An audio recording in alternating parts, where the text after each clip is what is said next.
여러분이 잘 아는 중원의 사자 징기스칸은 임종이 다가올 때 자녀 사형제를 불렀습니다. 그리고 화살을 하나씩 주면서 꺾어보라고 했습니다.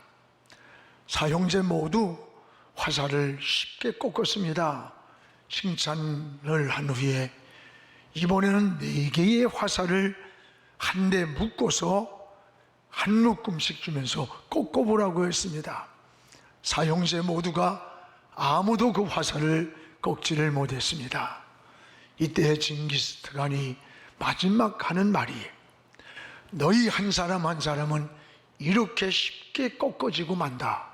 그러나 너희 사형제가 힘을 모으면 이 중원을 통일할 수 있다라고 하면서 숨을 거두었다고 합니다.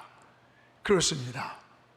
전도서 4장 12절에 우리 같이 한번 읽어봅시다.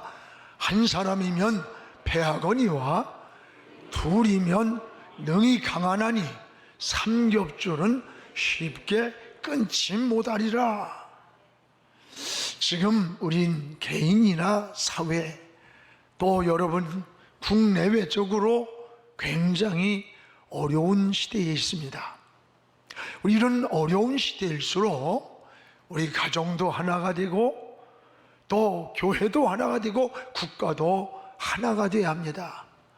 여러분, 미국이나 일본 사람들을 가만히 보세요. 이들은 여야가 정치적 싸움을 아주 무섭게 합니다. 그러다가도 자기 나라의 국익에 유익이 된다 하면 똘똘 뭉쳐가지고 여야 없이 대응하는 걸 볼 수 있어요. 여러분, 이게 성숙한 모습이고 우리 국민들은 이런 모습을 정치인들, 이 사회 지도자들에게서 보기를 원하는 거예요.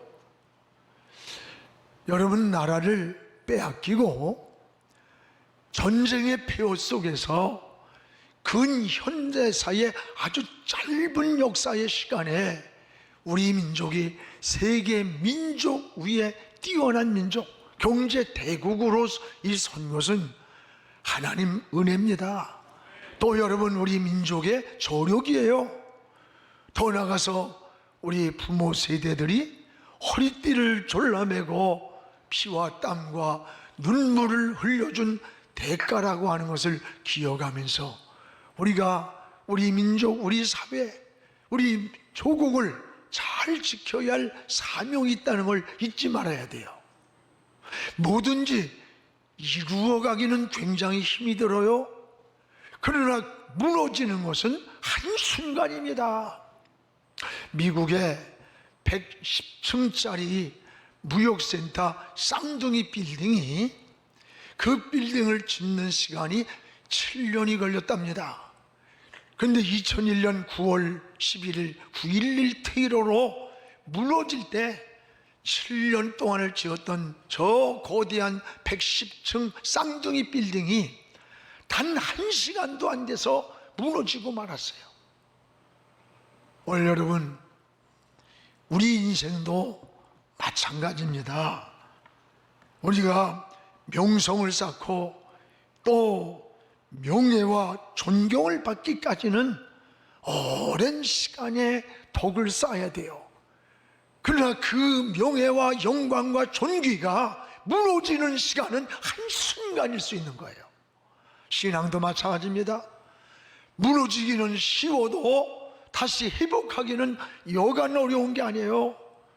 그래서 예수님의 부모들이 하루길을 가면서 잃어버린 예수님을 다시 찾을 때는 3일 길을 헤매면서 예수님을 찾았어요. 이게 어떻게 보면 진리입니다. 우리가 신앙을 잃어버리고 무너지기는 쉬운데 다시 회복하기는 몇 배가 어렵다고 하는 걸 알아야 돼요. 그래서 은혜를 받는 것도 중요하지만 그 받은 은혜를 유지하고 지키고 그 은혜를 누리면서 살아가는 것은 더 중요하다는 것을 기억하시기를 바랍니다. 오늘 말씀의 사도 바울은 그리스도 예수 안에서 하나됨, 이 하나됨의 본질을 우리에게 잘 말씀해 주고 있습니다. 바울은 예수 믿기 전에 어떤 우리의 모습이었던가를 알려주고 있습니다. 12절에 그때의 너희는 어떤 사람이냐? 즉 예수 믿기 전에 우리의 모습을 세 가지로 진단을 합니다. 하나는 그리스도 밖에 있는 인간이었다. 하나님과 관계없는 자였다. 또 하나는 하나님의 약속의 언약에 대해서는 외인, 관계가 없는, 하나님의 약속의 축복과는 관계가 없는 사람이었다. 세 번째는 세상에서 소망이었고 하나님도 없는 자라고 했습니다. 여러분, 이것이 예수 믿기 전에 우리의 모습이라는 거예요. 이런 너희가 예수 믿은 이후 어떻게 변화됐는가? 오늘 이 변화된 모습을 잘 말씀하고 있습니다.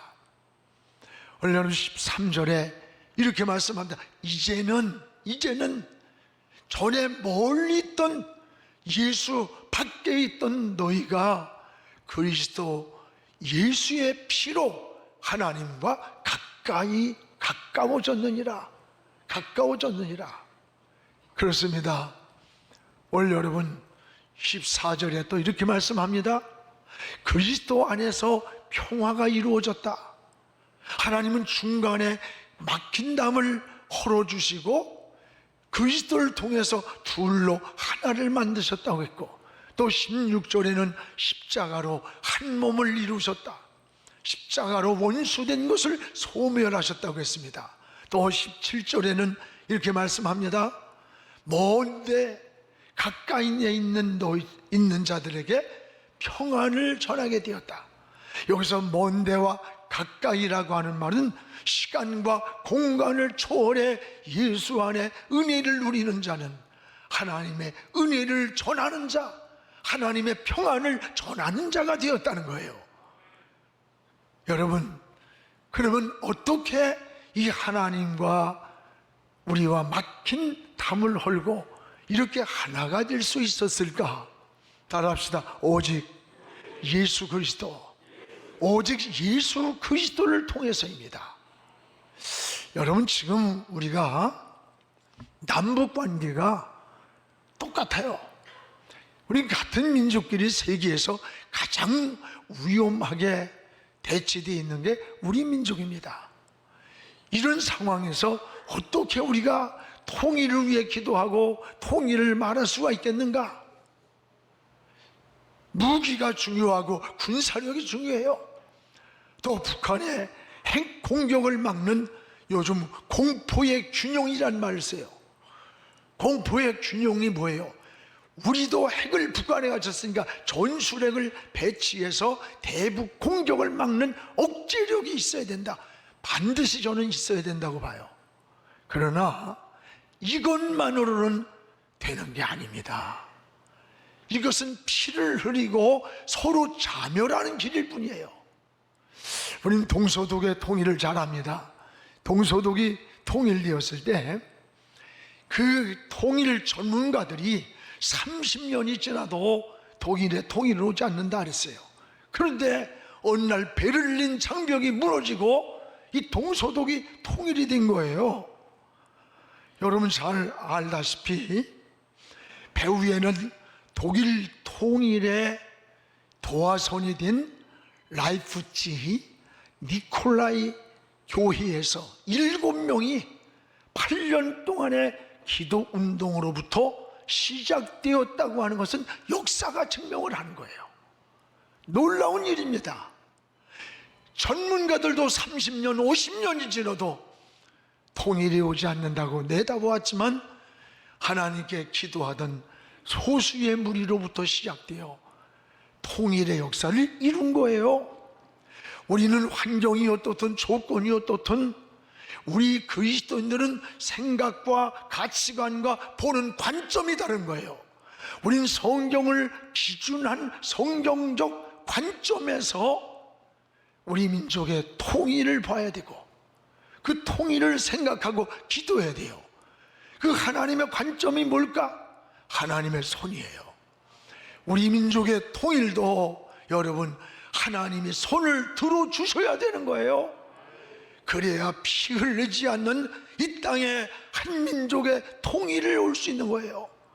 그래서 우리 그리스도인들은 복음 통일이라고 하는 분명한 명제가 있어요. 복음 통일이라는 게, 복음이라는 게 뭐예요? 하나님의 주권, 하나님이 손을 들어줄 때에 하나님의 역사는 이루어지게 되는 거예요. 사랑하는 여러분, 누가 알아주지 않을지라도, 우리의 현실은 암담해 보일지라도 우리는 포기하지 말고 저 북녘 땅에서 신음하는 저 영혼도를 바라보면서 여러분 기도의 끈을 놓치지 않기를 주님의 이름으로 축복을 합니다. 무엇보다 하나님과 하나됨이란, 따라합시다, 오직 그리스도를 통해서. 오늘 여러분, 하나님과 하나됨은 오직 그리스도를 통해서만 이루어진다는 것을 확신해야 돼요. 오늘 13절에 보면 예수 그리스도의 피로 가까워졌느니라. 오늘 13절을 우리 같이 한번 읽겠습니다. 이제는 전에 멀리 있던 너희가 그리스도 예수 안에서 그리스도의 피로 가까워졌느니라. 예수 그리스도 안에서 멀리 있던, 그리스도 밖에 있던 너희가 그리스도 안에서 그리스도의 피로 가까워졌다. 그렇습니다. 오늘 전에 멀리 있던 너희가 누굽니까? 예수 믿기 전 우리의 모습이에요. 12절에 그때의 너희는 어떤 사람이냐? 예수 믿기 전에 그리스도 밖에 있었고 하나님의 축복에, 언약에는 관계가 없는 사람이었고 하나님 없이 살아가는 자라고 했어요. 그든 우리가 어떻게 되었느냐? 오늘 여러분, 예수 그리스도의 피로 하나님과 가까워졌다는 피로. 우리가 어떻게 가까워졌어요? 예수님이 십자가에서 자기의 육체를 찢어서 흘리신 그 피로 하나님과 막힌 담이 흘렸고 하나님과 우리가 하나가 되었고 한 공동체가 되었다고 하는 거예요. 하나님과 가까워지는 비결은 뭡니까? 예수 그리스도의 피밖에 없는 거예요. 예수의 피로만 가까워진다는 거예요. 그래서 고린도전서 6장 20절에 우리 한번 읽어봅시다. 값으로 산 것이 되었으니 그런즉 너희 몸으로 하나님께 영광을 돌리라. 여러분, 이게 무슨 말이에요? 오늘 우리의 값으로 우리를 샀다는 거예요. 이 값이 없던 값이자 예수 그리스도의 피값인 겁니다. 오늘 예수 그리스도의 피값으로 우리의 생명을 사주셨다는 거예요. 그래서 하나님과 하나가 되고 하나님과 가까워지게 되었다는 거예요. 그렇습니다. 이런 우리가 그리스도 예수의 피로 하나님과 가까워지는 은혜를 누리는 겁니다. 사랑하는 여러분, 우리의 신앙을 다시 돌아보면서 저는 초등학교 5학년 때 이 십자가에 대한 설교를 들으면서 이 구속의 은혜를 받았어요. 예수님이 나를 위해 십자가를 지시고 주님이 나를 살리기 위해 십자가에서 찢어서 생명을 주셨다고 하는, 그것도 무슨 교육자도 아니고 초등학교를 교육하던 그 장로님, 부장 장로님이 설교를 하면서 눈물을 흘리는데 그 십자가의 은혜가 내 마음을 지배해요. 그리고 제가 5학년 때 부흥회를 했어요. 마룻바닥의 시골에서. 그때의 은혜를 받고 또 그때 막 방언도 받았어요. 반바지를 입고 마룻바닥에서 주가 막힌 모든 역사를 부르면서 밤을 새워 막 기도를 했어요. 저는 그 이후로 지금까지 사춘기에 빗나가기도 하고 탈선도 하고 죄도 짓고 했지만 아무리 그래도 하나님을 부인하지 못했고, 여러분, 저 천국을 망각하고 의심해 본 적이 없어요. 십자가를 바라보면은 서서 주님을 생각하고 같이 빗나간 청소년 생활을 할 그때에도 다른 애들이 교회를 얻자 그러면 붙잡고 주워 패버려요. 새끼야, 교회는 좋은 데야. 제가 그랬어요. 여러분, 구속의 은혜입니다. 구속의 은혜. 값으로 산바되었다. 그 값이 금은 보화가 아니에요. 예수님이 십자가에서 우리를 흘려주신 피값이에요. 그것으로 여러분 한 사람 한 사람의 영혼을 사셨다는 거예요. 그래서 예수 그리스도의 피로 멀리 있던 너희가 하나님과 우리가 담이 헐어지고 가까워졌다는 거예요. 그래서 저는 이 보혈의 찬송 이름을 부르면 막 뜨거워져요. 다 그렇잖아요. 그리고 찬송 가운데 거룩하신 예수여, 피로 날 사셨으니 어찌 감사하온지 말로 할 수 없습니다. 이게 내 고백이에요. 또 여기 14절에 그리스도는 둘로 하나를 만드셨다. 갈라지고 쪼개지고 막혀있는 우리들의 삶을 주님의 십자가로 하나를 만드셨다는 거예요. 14절에 그는 우리의 평화라.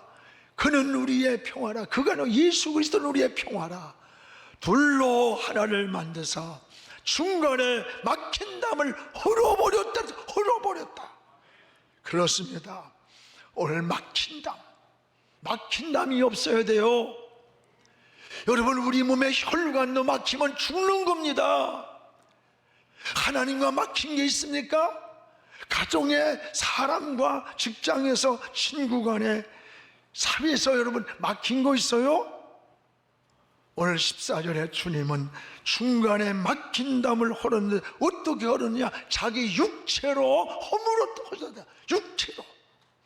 주님이 하나님과 막힌 담, 인간과 인간의 이 막힌 담을 헐물기 위해서 자기 몸을 십자가에 달려서 찢어서 막힌 담을 헐어주신 거예요. 이것이 여러분 생명의 본질인 겁니다. 이것이 구속의 은혜인 겁니다. 이것이 모든 관계의 회복인 것입니다. 오늘 여러분 막힌 게 있어요? 뒤틀린 게 있어요? 꼬인 게 있습니까? 가정에서, 또 성도들 간에, 사회에서, 직장에서. 오늘 여러분 주님이 십자가에서 막힌 담을 헐으시고 꼬인 것을 풀으셨어요. 여러분도 모든 관계가 회복되기를 주의 이름으로 축원합니다. 또 하나는 주님이 따라합시다. 모퉁이 돌이 되셨다. 우리 주님이 우리 인생의 모퉁이 돌이 되셨다고 그랬어요. 오늘 여기에 모든 건물은 모퉁이 돌과 연결이 되어 있다고 합니다. 20절에 이 말씀이 나와 있어요. 우리 한번 같이 읽겠습니다. 너희는 사도들과 선지자들의 터 위에 세우심을 입은 자라. 그리스도 예수께서 친히 모퉁이 돌이 되셨느니라. 누가 모퉁이 돌이 됐어요? 그리스도 예수께서 친히 모퉁이 돌이 되셨다. 모퉁이 돌이란 건물의 기초가 되는 중요한 돌을 말해요. 다른 돌들이 모퉁이 돌을 중심으로 이게 연결이 되어 있는 거예요. 그래서 건축의 가장 중요한 것이 모퉁이 돌이라고 합니다. 여러분, 모퉁이 돌이 어디에 어떻게 놓여 있느냐에 따라서 그 건물 전체의 위치, 방향, 모양이 달라지기 때문이라는 거예요. 이 우리 인생이 살아가는 방향, 인생이 살아가는 기준, 모든 것이 뭐냐? 오늘 예수 그리스도가 모퉁이 돌이 되셨다 그랬어요. 우리의 인생에 예수 그리스도는 모퉁이 돌입니다. 우리 삶의 중심에는 예수 그리스도와 연결이 되어 있어야 되는 거예요. 그래서 공부를 해도 예수 그리스도가 모퉁이 돌이 되고, 사업을 해도, 정치를 해도, 성공을 꿈꿔도 그리스도가 모퉁이 돌이 되어서 연결이 되어 있어야 돼요. 구심점이 돼야 돼요. 그리스도가 중심이 되지 않는다고 하면 그것은 본질을 놓친 거예요. 성공의 본질을 놓친 거예요. 교회가 그리스도가 중심이 되지 않는다면 그것은 생명 공동체를 잃은 거예요. 여러분, 신학도 그리스도의 생명이 중심이 되지 못한다면 그걸 사변화 신학, 죽은 신학이라는 거예요. 예일대학 명문대 아닙니까? 거기서 학위를 받아가지고 오신 교수님이 지난번 한국교회를 논하다에서 고백을 하는데, 성경을 가르치는 신학자 교수가 자기는 성경을 가르치면서 하나님을 믿지 않는다고 고백을 하더래. 여러분, 성경을 가르치는 신학자가 자기는 하나님을 믿지 않는다, 충격을 받았다는 거예요. 성경을 학문으로, 지식으로, 성경을 정치적 가치, 철학적 가치로 성경을 본다는 거죠. 여러분, 이런 신학자들 밑에서 신학 교육을 받고 나와 목사가 되고, 이들이 어떻게 생명을 전하고 성령의 역사를 전하고 생명의 중심의 본질인 교회를 살릴 수가 있겠어요? 그래서 여러분, 신학은 학문이 아니라 예수 그리스도의 생명의 복음이다. 이걸 우리 백석대학교 장종현 설자님이 선포하면서, 한국교회가 처음에는 반지성주의라고 비난했는데 지금은 아니다, 끝없이 추락하고 죽어가는 한국교회를 살리는 것은 이 생명이다. 이 운동이 막 불길처럼 지금 일어나고 있어요. 놀라운 일이에요. 신학은 지성주의로 발전을 하는데, 제가 얼마 전, 몇 년 전에 종교개혁지를 돌아봐서 영국, 스코틀랜드, 스위스, 스웨덴으로, 여러분, 영국이 개신교의 본산지예요. 스코틀랜드가 개혁주의들 다. 그런데 지금 어떠냐? 이슬람화돼 있고 1%도 크리스찬이 없어요. 1%도. 여러분, 겉에는 거대한 웅장한 교회고 십자가도 있는데 그 안에는 술집이에요. 그 안에는 카페예요. 음식점이고 옷가게를 하고 있어요. 여러분, 신앙이 지성적으로 발전했다면 교회가 부흥하고 교회 운동이 일어나야 할 텐데, 유럽 교회는 그대로 문을 닫아버리고 폐쇄가 되고, 서구 교회가 그래요.